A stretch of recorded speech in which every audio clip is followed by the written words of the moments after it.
Hello bachcho, let's start this question. So this question says, name the principle on which a nuclear reactor works.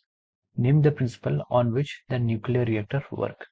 तो बच्चों जो इस question का आपका की कॉन्सेप्ट है, आपका जो उसका की कॉन्सेप्ट है वह है कि किस प्रिंसिपल पर आपका न्यूक्लियर रिएक्टर वर्क करता है। तो हमें पता है कि जो आपका न्यूक्लियर रिएक्टर होता है वो आपका न्यूक्लियर फ्यूजन पर वर्क करता है।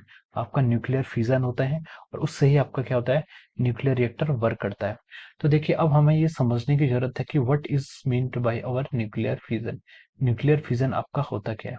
तो बच्चों अगर आपने बाइंडिंग एनर्जी पर न्यूक्लियन और बाइंडिंग एनर्जी पर न्यूक्लियन और मास नंबर का अगर आपने ग्राफ देखा होगा, this is our binding energy per nucleon और ये आपका मास नंबर है।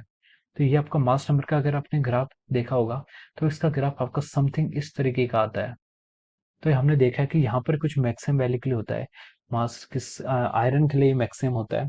तो यहाँ पर हम देखते हैं कि न्यूक्लियर फ्यूजन बेसिकली यह है कि कोई बहुत सारे हमारे रेडियो एक्टिव सैंपल्स होते हैं, रेडियो एक्टिव न्यूक्लाई होते हैं, वो क्या होते हैं, बहुत ही बड़े होते हैं जिनका मास नंबर ज्यादा होता है और वो अनस्टेबल होते हैं। तो वो अनस्टेबल होते हैं, तो अनस्टेबल होके वो क्या किसी छोटे न्यूक्लियाई में क्या होना चाहते हैं, कन्वर्ट होना चाहते हैं। अब किसी का मास नंबर ज्यादा है, मास नंबर ज्यादा है मतलब उसका मास नंबर ज्यादा है, तो मास नंबर ज्यादा है तो वो क्या किसी छोटे न्यूक्लियाई में कन्वर्ट होना चाहेगा to form the stable product बनने के लिए। तो वो क्या करता है, इससे इस डायरेक्शन की ओर मूव करता है और दो छोटे छोटे कंपोनेंट्स में क्या, दो छोटे कंपोनेंट में कन्वर्ट हो जाता है और जिसमें आपकी एनर्जी भी निकलती है। मान लीजिए एक्स एक्स आपका कोई क्या था, न्यूक्लियाई था, रेडियो एक्टिव न्यूक्लियाई। वो क्या हुआ है, डीके हुआ है, किसमें, वाई प्लस जेड में आपका डीके हुआ है और कुछ यहाँ पर आपकी एनर्जी भी क्या होती है, रिलीज होती है। तो ये जो डीके होता है किसी अनस्टेबल न्यूक्लियाई या फिर हैवियर न्यूक्लियाई का जो आपका डीके होता है, इसी प्रोसेस को क्या कहते हैं, हम न्यूक्लियर फ्यूजन कहते हैं, न्यूक्लियर फ्यूजन कहते हैं। और यही न्यूक्लियर फ्यूजन की जो प्रोसेस होती है वही हम न्यूक्लियर रिएक्टर में यूज करते हैं। न्यूक्लियर रिएक्टर में क्या होता है, मान लीजिए आपका यूरेनियम 235 आपका एक न्यूक्लियस है और आपने इसमें एक थर्मल इलेक्ट्रॉन्स थर्मल न्यूट्रॉन को इसमें अपने एक, इस पे अगर आप टारगेट पे ऐसे हिट कराते हैं तो ये क्या होता है, तो कुछ टाइम के लिए जो आपका यूरेनियम 235 है ये यूरेनियम 236 में कन्वर्ट हो जाता है। लेकिन ये जो प्रोडक्ट होता है ये बिल्कुल ही क्या होता है, अनस्टेबल होता है। तो ये अनस्टेबल होता है तो ये फिर क्या होता है, आपका डीके होने लग जाता है। और जैसे ये डीके होता है तो ये आपका ऐसे एक प्रोडक्ट ऐसे बनाता है, यहाँ पर आपके कुछ प्रोडक्ट है ये ऐसा बनता है और ये फर्दर आपका डीके होता रहता है।